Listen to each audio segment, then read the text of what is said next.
do Evangelho de Nosso Senhor Jesus Cristo, segundo Mateus. Glória a vós, Senhor. Livro da origem de Jesus Cristo, filho de Davi, filho de Abraão.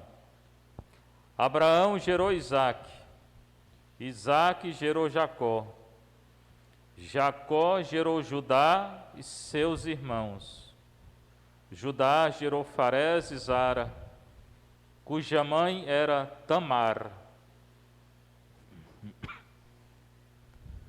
Farés gerou Esrom, Esrom gerou Aram, Aram gerou Aminadab, Aminadab gerou Naasson, Naasson gerou Salmão, Salmão gerou Booz, cuja mãe era Raabe.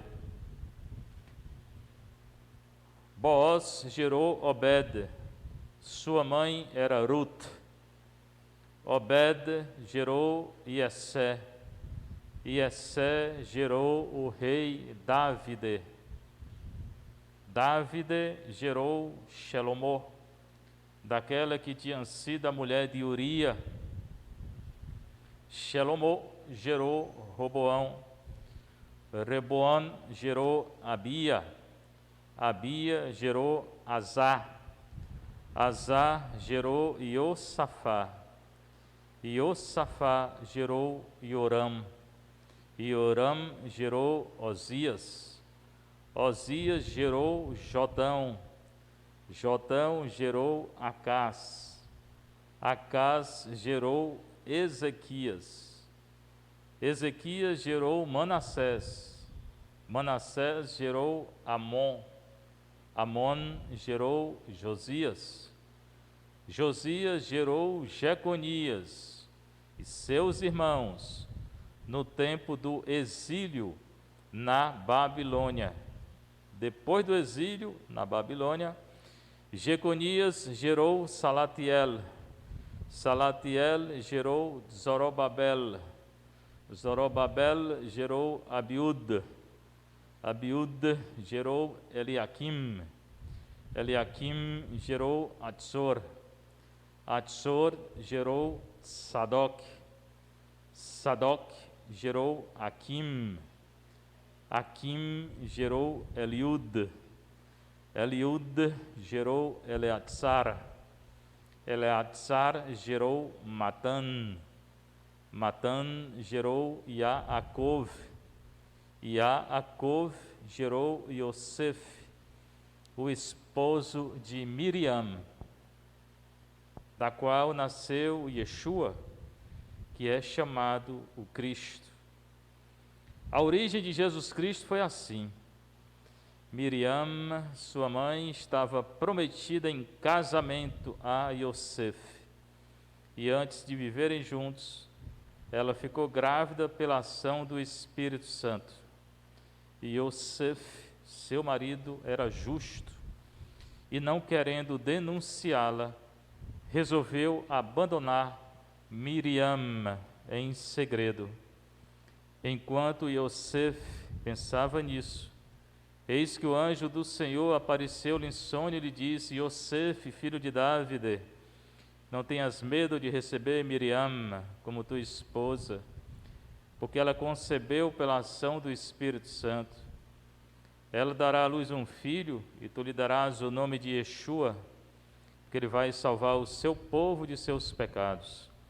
Tudo isso aconteceu para se cumprir o que o Senhor havia dito pelo profeta: eis que a virgem conceberá e dará à luz um filho, e ele será chamado pelo nome de Imanuel, que significa Deus está conosco.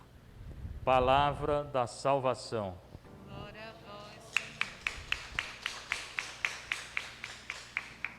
Entenderam alguma coisa? Não. Então depois lê de novo.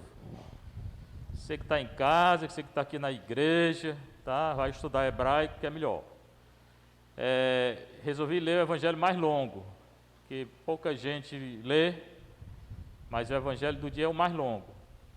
e às vezes não entende e diz que não tem nada para dizer. Tem muita coisa, né? Fala da origem de Jesus Cristo, origem histórica. Então, Jesus não é um mito, não é uma lenda. Até hoje tem autor que diz que Jesus não existiu, não, é tudo uma invenção. Quando coloca a palavra origem de Yeshua HaMashiach, Jesus Cristo, significa que ele tem uma origem histórica. Ele tem um pai, uma mãe, um avô, uma avó, bisavô, bisavó, e vai até, segundo Mateus, Abraão. Filho de Davi, filho de Abraão. Tá? Essa genealogia, isso aqui é uma genealogia, muito importante na Bíblia.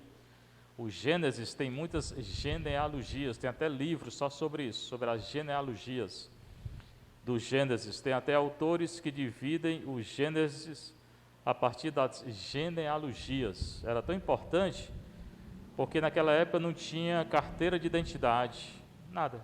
Não tinha cartório, não tinha certidão de batizado, de batismo, não tinha nada. Então como é que provava? Na genealogia. Fulano é filho de fulano, que é filho do fulano, que é filho de fulano. É assim. Tinha cartório para nada, não tinha certidão de matrimônio, nada de coisa nenhuma. Era a genealogia que provava quem você era. Você vê a importância dessa genealogia, tá? E eram tradições orais, era de boca a boca, depois que foi escrito. Primeiro era oral. Jesus nasceu na cultura oral. Hoje a cultura nem oral mais é, nem escrita. Hoje a cultura é virtual. Esses meninos aí, tudo nasceram com telefone celular na mão e internet, não sabem mais nem o que é escrita. Eles não sabem que escrever alguma coisa, mas hoje, qualquer menino que nasce, que já bota um celular no dedo, não sabe mais escrever não, é tudo virtual. Até pelo celular a gente assina já, né? Então, hoje é tudo celular, né? O internet. Nós estamos passando pela terceira revolução cultural da humanidade.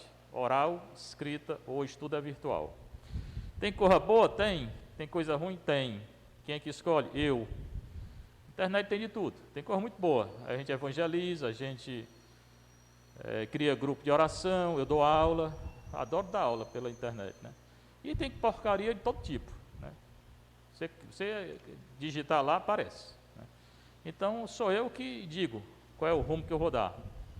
É para a minha vida, né? O problema é que as crianças, muitas vezes os jovens, não sabem, né? E acabam entrando aí, embarcando nas internet. Esse é um risco. Segundo, pode alienar as pessoas, né? Hoje tem muitos problemas já mentais, aumentou muito o número de suicídio por causa das internets. Tem gente que fica o dia todo na internet, né? Causa muito problema. A pessoa perde o contato com a realidade. No meu tempo, a gente jogava bola jogando bola. Andava de bicicleta, andando de bicicleta. Hoje jogam bola no computador. E também acredito que até joguinho de bicicleta no computador deve ter, né? Tudo hoje está no computador. Eu jogava descalço em frente lá em casa. Meu pai morria de medo, mas eu jogava, né? Arrancava era o cotoco, os pedaços de dedo no asfalto. Na época nem asfalto, era era aqueles paralelepípedos, né? Hoje não se vê mais, né? Na aldeota lá não tem mais. Ninguém joga mais na rua, se jogar morre, né? Os carros que tem lá. Bem, então a internet tem coisa boa, mas tem coisa ruim. Aqui não tem internet não. Aqui é essa genealogia que prova que Jesus era filho de José e vem de Abraão. Eu ainda estou no primeiro versículo, né? Falei 10 minutos já, né? Lucas tem outra genealogia. Eu já falei várias vezes aqui que os evangelhos não são iguais. Lucas tem uma genealogia no capítulo 4, 6, procure. A de Mateus vai até Abraão. A de Lucas vai até onde? Adão. Lucas vai dizer que Jesus vem de Adão. E por que essa diferença? Que um vem de Adão, o outro vem de Abraão. Muito simples. Mateus ele fala para uma comunidade de judeus. E quando é que começa o povo judeu? Com Abraão. Lucas é discípulo de Paulo. Paulo usou muito Adão, dizendo que Jesus é o novo Adão. Então, provavelmente Lucas tirou de Paulo essa genealogia e quis relacionar Jesus com Adão. Bem, então ele é filho de Davi, filho de Abraão. Aí diz, Abraão gerou Isaac, Isaac gerou Jacó, Jacó gerou 12, né, que deram origem às 12 tribos de Israel. Não vou repetir tudo que está aqui, esses nomes todos estão em hebraico, né? Alguns eu li em hebraico, outros não. Mas tem algumas mulheres aqui, a maioria é homem. Tem algumas mulheres, por exemplo, Raabe. Salmão gerou Booz, cuja mãe era Raabe, primeira mulher. Depois, Ruth. Essa Ruth é Ruth. Ela era estrangeira, pobre, e que vem de Moabe, nasceu no território de Moabe, para Israel. Muito bonito o livro dela, tem 4 capítulos. É bom ler. Aí você se pergunta, por que uma mulher pobre e estrangeira está na Bíblia? Está no Evangelho, que é mais importante ainda. Então tem essa, antes dela tem Tamar. Quem era Tamar? Tamar era a mulher de um filho de Judá. Como é que chama isso? Mulher de um filho? É Nora. É Nora? Era Nora de Judá. Aí o marido dela morreu. Aí ela casou com o irmão dele, porque era a lei de Israel, a lei do levirato. Você é casado com uma pessoa. Se ela morre, você casa com o irmão dessa pessoa, para dar descendência. Aí ela casou com o segundo filho de Judá, e morreu também. Aí casou com o terceiro filho, e esse foi prometido ao último filho dele. Mas ele, com medo que o menino morresse, não deu ele para ela, em casamento. Aí ela se vestiu de, vou falar o que está na Bíblia, se você quiser comprovar, comprove. Ela se vestiu de prostituta, e se entregou ao sogro dela, para gerar descendência. Deu para entender a história? Deu para entender a história? Está na Bíblia. Na Bíblia tem isso não, vá ler para você ver se não está lá. Pois bem, Jesus descende dessa mulher. Ela se veste de prostituta, tem relação com o sogro dela. Agora, aí a Bíblia não coloca o pecado, né? Coloca que ela queria dar descendência. E depois Judá reconhece que ela agiu corretamente, está no Antigo Testamento. O Antigo Testamento não tem a moral do Novo Testamento. É bom não julgar com a mente que a gente tem. Mas isso está lá, se não quiser acreditar, leia. Está lá em Gênesis. Então tem essa mulher, Jesus descende dela, né? Tem a tal da Raabe, né? Depois a Ruth, que era uma estrangeira, pobre. Aí vai, depois tem a mulher que Davi adulterou com ela, né? Sabe do pecado de Davi ou não? Sabem do pecado de Davi ou não? Sim ou não? Sabe dizer sim? Sim é assim, não é assim. Sabe o pecado de Davi? Davi adulterou com a mulher, né? O maior pecado dele, depois mandou matar o marido da mulher. Outro pecado grande. Pois bem, Jesus descende dessa mulher, é de Salomão. O filho que ele adulterou, o menino que ia nascer, morreu, mas depois nasceu outro. Salomão. Depois o povo vai para o exílio, né? Aí vai. Por que eu estou dizendo isso? Descende de um incesto, descende de uma estrangeira, descende de uma mulher pobre e descende de um adultério. Quem? Nosso Senhor. Preste bem atenção. Para dizer o quê? Tem gente aí com essas histórias aí de missa de cura, de descendência, porque até a 10ª geração, sei lá. E a geração de Nosso Senhor, cheia de pecado. Cheio de pecado. Mas ele não tem pecado. E nasce de uma mulher sem pecado. Então essa descendência anterior vale o quê? Nada. Alterou alguma coisa em Jesus? Não. Teve influência em Jesus? Não. Aí gente que fica impressionado porque meu tetaravô, sei lá como é que se chama, decavô era pecador. Sim, daí agora tu vai ser pecador também. A genealogia de Jesus é cheia de pecado. Se você não sabia, saiba agora. E é bom falar porque está na Bíblia. Alterou em nada. Ele nasce sem pecado. Nasce não, ele foi gerado sem pecado. E nasce de Maria, e ela também não tem pecado, tá? Então dessas mulheres tudinho aqui, a única que não tem pecado é Maria. As outras tudo teve, e pecado grande. Agora, do Antigo Testamento. Não se pode comparar o Antigo com o Novo. No Antigo eles não tinham muita moral. A moral deles era essa mesmo. O grande rei deles, que é Davi, adúltero e assassino. Depois se arrependeu, mas pecou grande, gravemente. Bem, também Mateus, ele divide três gerações de 7. É bem esquemático, Mateus, né? antes do exílio e depois do exílio. O povo vai para o exílio exatamente por causa do pecado. Pecado dos reis, pecado do povo. Retorna do exílio. Mateus é bem esquemático, está falando para judeu convertido. Chega Maria. Ele fala, se você prestou atenção, Jacó gerou José, o esposo de Maria. Primeiro ele apresenta José, não apresenta Maria. Lucas 1, 26 a 38, a anunciação só tem Maria, não tem José. Ou seja, primeiro é Maria, depois fala de José. Aqui é o contrário. Fala de José, depois diz que ele é o esposo de Maria. Então, em Lucas, a ênfase ele coloca em Maria. Em Mateus, coloca em José. Por quê? Mais uma vez, José, Mateus fala para judeu. E na lei de Israel, o mais importante não era a mulher, era o homem. Ah, mas isso é machismo. Você pode achar o que você quiser, mas era desse jeito. Tá? Na lei de Israel, o mais importante era o homem. Por isso que ele fala primeiro José, depois Maria. Lucas, que não é judeu, nem estava interessado nisso, ele fala primeiro Maria e coloca a ênfase em Maria. Lucas escreve para pagão, Mateus escreve para judeu. Tá?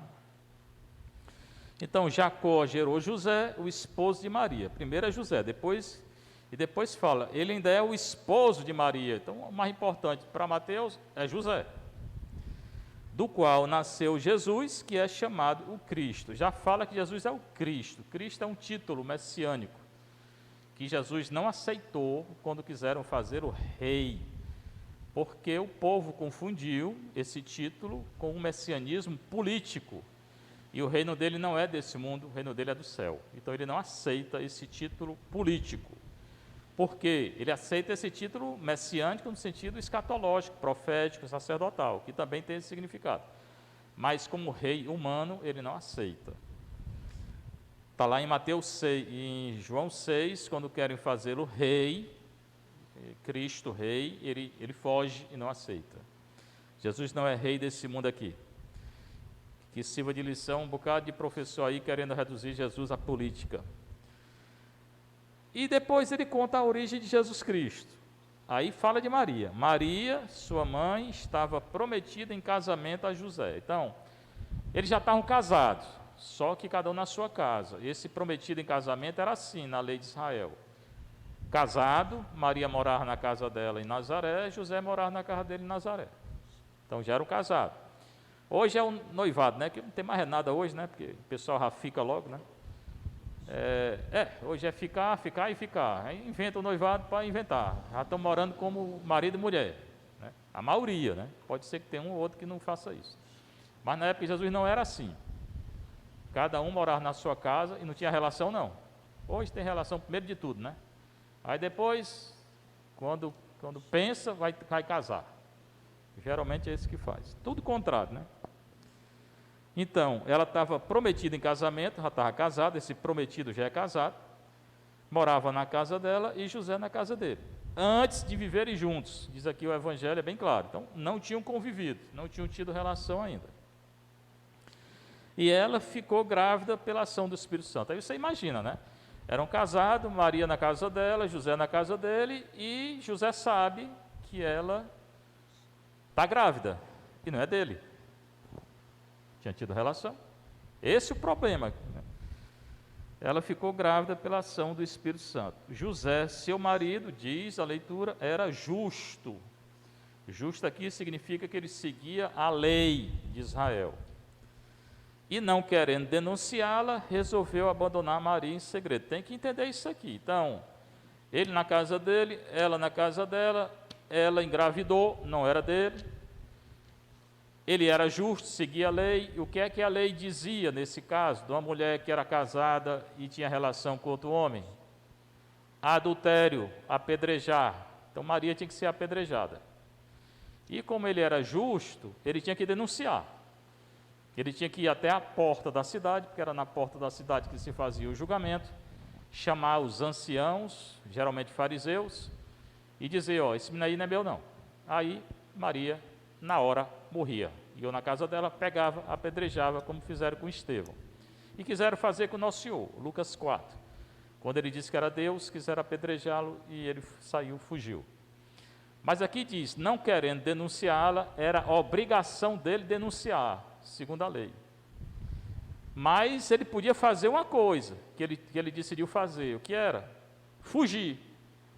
Ele podia abandonar Maria. Se ele ficasse na cidade, tinha que dizer, ó, esse filho aí não é meu não.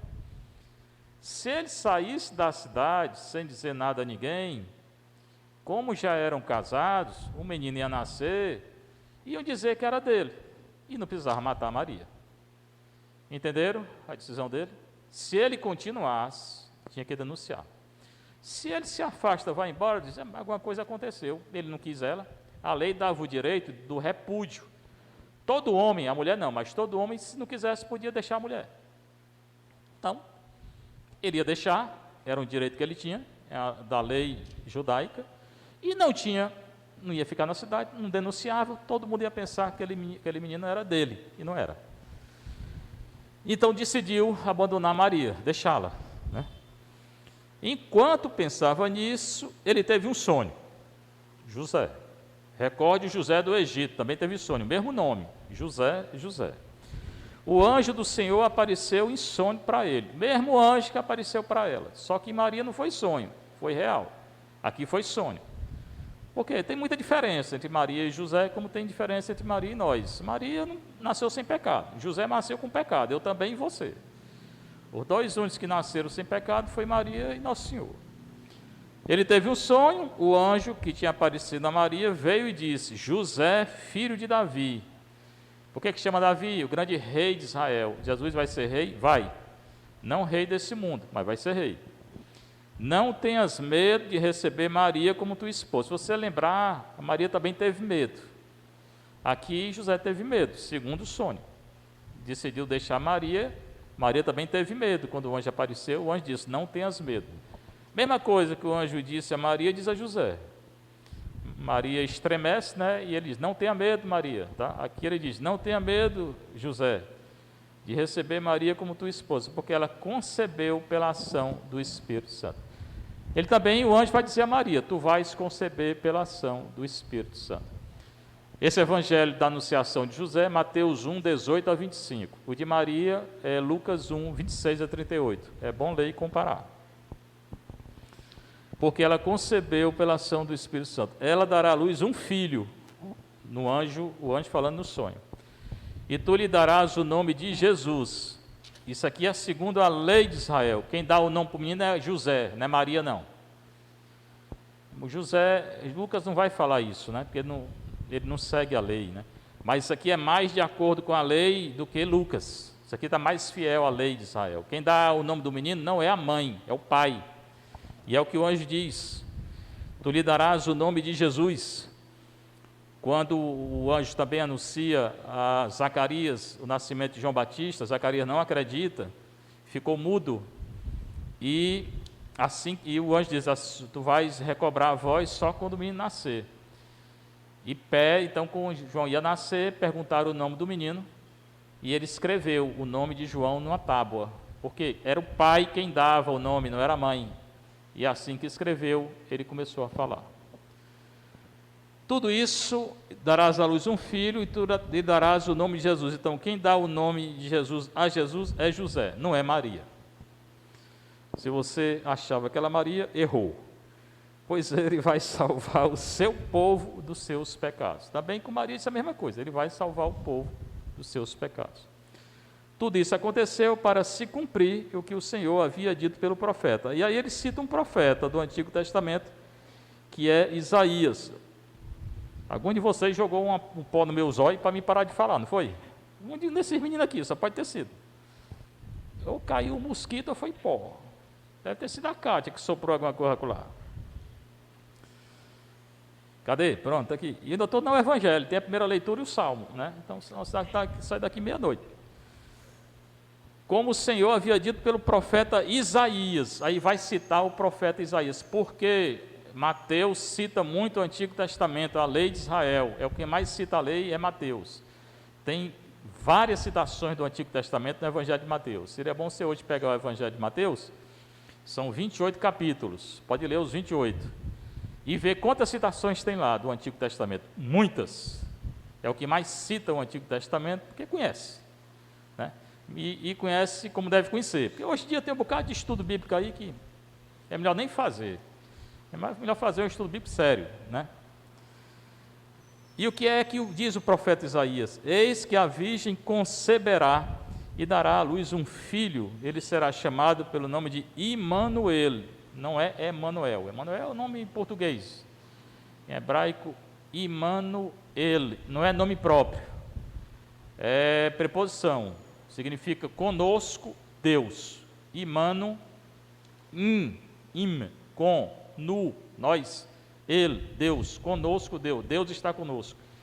Se tornou nome próprio, não era nome próprio. É o anúncio de que Deus estava com o povo.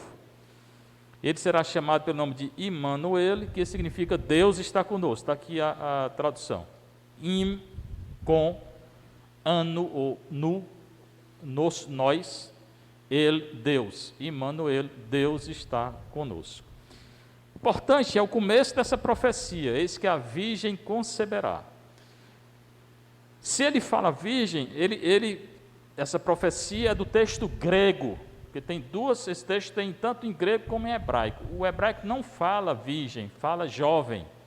Eis que a jovem conceberá e dará à luz um filho. O texto grego é que fala betulá, que é virgem. No termo hebraico, alma, significa jovem. E por que ele fala virgem? Porque Maria é virgem. Ele preferiu citar o texto grego. Também porque no Novo Testamento, 80% das citações do Antigo é em grego, não é em hebraico. Isso significa que a comunidade cristã, no início, não conhecia o texto hebraico, conhecia o texto grego, era o mais conhecido. Então, o motivo é esse, ele fala virgem, primeiro porque cita do grego, depois porque o grego é conhecido, depois porque Maria é virgem. Mas, se quiser citar o jovem do hebraico, alma, seria errado? Não. Por quê? Porque toda jovem em Israel, se não era casada, ela era virgem. Se não fosse virgem, morria. A castidade era uma coisa muito séria. Hoje, castidade, meu filho. Naquele tempo, se não fosse, era apedrejada. Hoje, se é apedrejada. É o contrário. Trocaram foi tudo, né? Coitado da jovem que diz que é casta hoje, porque se não é apedrejada mesmo, vão falar, vão ridicularizar, vai ser mesmo muita confusão, porque o mundo hoje está muito pecador, né? O mundo hoje não quer saber de Deus, nem da lei de Deus, né? Hoje faz tudo o contrário. Pois bem, é bom ficar atento na castidade. Maria nasceu virgem, ela foi virgem antes, durante e depois do parto, ela nasceu sem pecado, é uma grande festa, hoje o nascimento dela. Tem uma profecia aí que diz que nasceu mesmo, foi no dia 5 de setembro, não interessa. A igreja coloca dia 8, então para nós a festa é hoje. E esse grande dom da castidade, né? Que seria muito bom que as jovens, não só as jovens, todo mundo, né? Procurasse viver com olhar, com pensar, com tudo, né? Mas também fisicamente, né? Que Maria viveu essa castidade. Falei pouco, foi? Meia hora já? Eu estou com pena de vocês, então hoje é só o Evangelho, tá certo? Seja louvado nosso Senhor Jesus.